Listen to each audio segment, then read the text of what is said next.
our fitness on this Friday. I am here with our new friend Pat, and he is from Jacksonville Fitness Academy. And we were actually just talking before we came back to you guys, talking about how you guys have a really tailored experience that people can come when they visit your gym. Everything's based around personal training and customized to your goals and what you're working on. So one of the things I wanted to talk about is, obviously it's summer, we're wanting to target a few different areas. Pat, take us through what you're recommending for this summer. Well, that question of targeted spot fat loss is funny because the answer, just like most things in fitness, is really annoying for most people, is that it depends. Right. It depends. People put on weight in certain areas based on their genetics, based on their lifestyle, and therefore they're going to lose weight quicker in certain areas than other areas based on those same factors. So is it possible to spot loss fat from a biological standpoint? No, absolutely not. You have to lose fat from the whole organism, the whole myth busting. The whole body. But with that note, like I said, the context, it depends. You can spot muscle growth. So if you went to the gym for the next 6 weeks and did nothing but bicep curls, what would grow?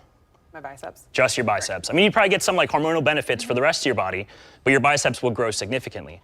So if you combine those two factors, that kind of overall fat loss and spot muscle growth, spot training, whatever you want to call it, you can produce the appearance of spot fat loss. So again, the answer is very annoying and very complicated. I was but also we want to talk about that it's just not burning fat, but also that energy component. So a lot of times we get really hooked on the fact that we want to get in a certain shape, or we want to look like somebody else. But at the end of the day, what is it that you guys focus on at your gym?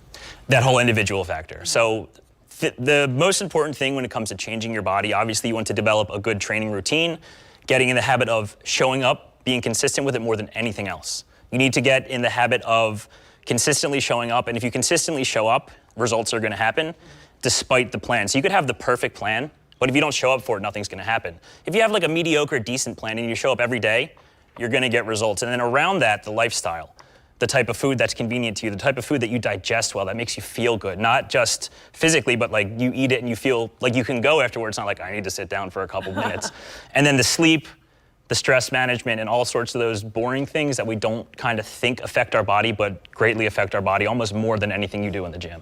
And something that we were talking about, again, before we came back, is that you said you wanted your gym to almost be like a Starbucks. And I thought that was such an interesting thing to say, because it's a place that has a positive experience when we go. We like to go there. We like to show up and the same person take our order. So what is it about that familiar environment that you want to develop? I really feel like if you're almost more accountable if you take on personal training, because it's an investment, it's an investment of your time, but also somebody is standing there waiting on you to help you change your life, so you don't want to let that person down. I think that's a much more accountable way than just I'm going to go to the gym, but if I don't show up at a big gym later, no one's going to notice. Yeah, there's a couple funny studies. I guess funny might not be the right word, but that most people, when they make a New Year's resolution, most people are gung-ho.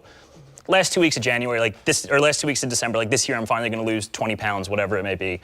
Most people quit that New Year's resolution. It's something like 97% by the first week in February, except the people who actually hired somebody to be accountable to, or made an appointment with a friend and paid for it. So if you have something on your calendar and something that kind of hurts, it hurts to lose money, it hurts to spend money on anything.